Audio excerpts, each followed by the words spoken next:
U.S. government officials met with an American man being detained in Russia on Wednesday. Paul Whelan is being held on espionage charges. Secretary of State Mike Pompeo is demanding answers on his arrest now. CBS News chief legal correspondent Jan Crawford has more.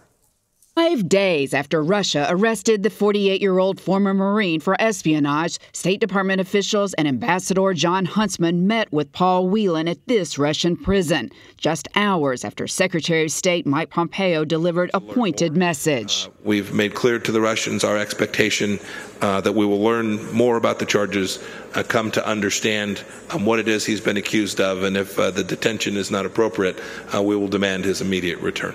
The Russians have offered no evidence Whelan, now head of corporate security for a Michigan auto parts company, is a spy. His family said he was in Moscow for a friend's wedding and told Stars and Stripes he gave wedding guests a tour of some of the Kremlin museums Friday morning, but never made it to the wedding Friday night. His twin brother, David, told CBS News he had been to Russia many times before and called it inconceivable he is a spy. He does corporate security. It's the sort of personality that you wouldn't expect to be a lawbreaker of any sort, let alone someone who's breaking spy laws. Whelan has a long history of military service. He spent 14 years in the Marines but was discharged in 2008 for bad conduct on several charges related to larceny. His arrest triggered speculation that Whelan got caught up in a diplomatic tit-for-tat, payback after the U.S. arrested Russian Maria Butina on espionage charges. Russian President Vladimir Putin had warned of consequences, saying, "The law of retaliation states an eye for an eye or a tooth for a tooth." And Jan Crawford joins us now from Washington. Jan, the State Department seems to be pretty tight-lipped right now on what was discussed. Oh, they have been. I mean, we've got no details on what happened in the meeting, what Paul Whelan said that was, his side of the story, which, of course, was why Secretary of State Mike Pompeo said that they wanted immediate access to him and try to understand what had happened and really what the situation was. So all we know is that there was that meeting at that prison, and he remains there in detention. Do we know at all if the ambassador talked to the Whelan family since his visit to the Russian detention center? He did, and again, we don't know the details of that as well. All we know and what the family has said was that they spoke with the ambassador after he was able to meet with Paul Whelan, but we don't know what was said, and the family hasn't divulged those details.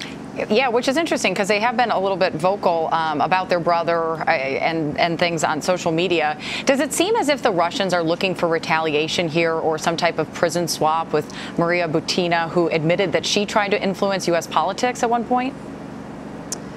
Jamie, I think that is what everyone is kind of speculating because the timing of it, the circumstances, it's just too coincidental that this has all kind of gone down the way it has. And, you saw Russian President Vladimir Putin kind of say, retaliation is eye for an eye, tooth for a tooth. Now, he did go on to say, look, we're not going to be arresting innocent people just so that we can exchange them for others. But Russia's security service has opened a criminal case against Whelan, and if he's convicted, he could face up to 20 years in prison in Russia. So, I mean, very grave consequences, very high stakes. And the family, while, yes, they were really kind of forthcoming, and we at CBS News, of course, have been speaking with his twin brother, they're not really sharing some of the details now, but they have been saying in the last day or two that they understand, they believe this is some kind of tit for tat, that he's not obviously a spy in their view, and they just think that they have to let these diplomatic channels play out. His twin brother,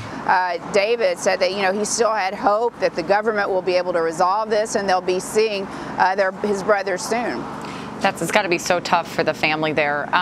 You talked about if he is convicted, he could face 20 years. I think the other interesting point of this is he's in a really notorious Russian prison, which many describe as a dungeon. So it would be 20 years of really, just awful circumstances.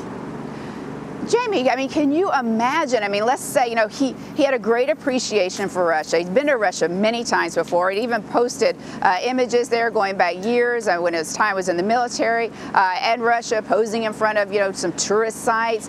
And so, here he is, assuming his side of the story, goes over there for a family wedding, offering to help, show people around because he knows Russia and he can kind of take them around Moscow. And then next thing you know, you're like swept up.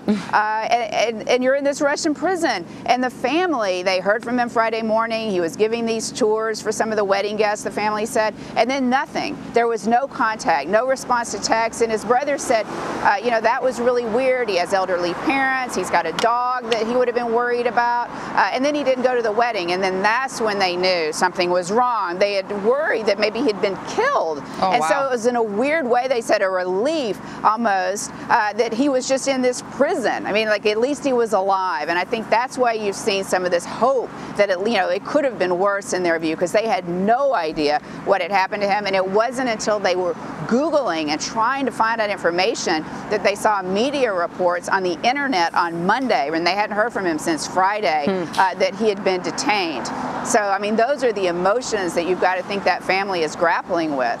Yeah, such a serious case. I can't imagine being a family member right now. We're going to keep watching this one for sure. Jan Crawford, thank you so much. Sure. Thanks, Jamie.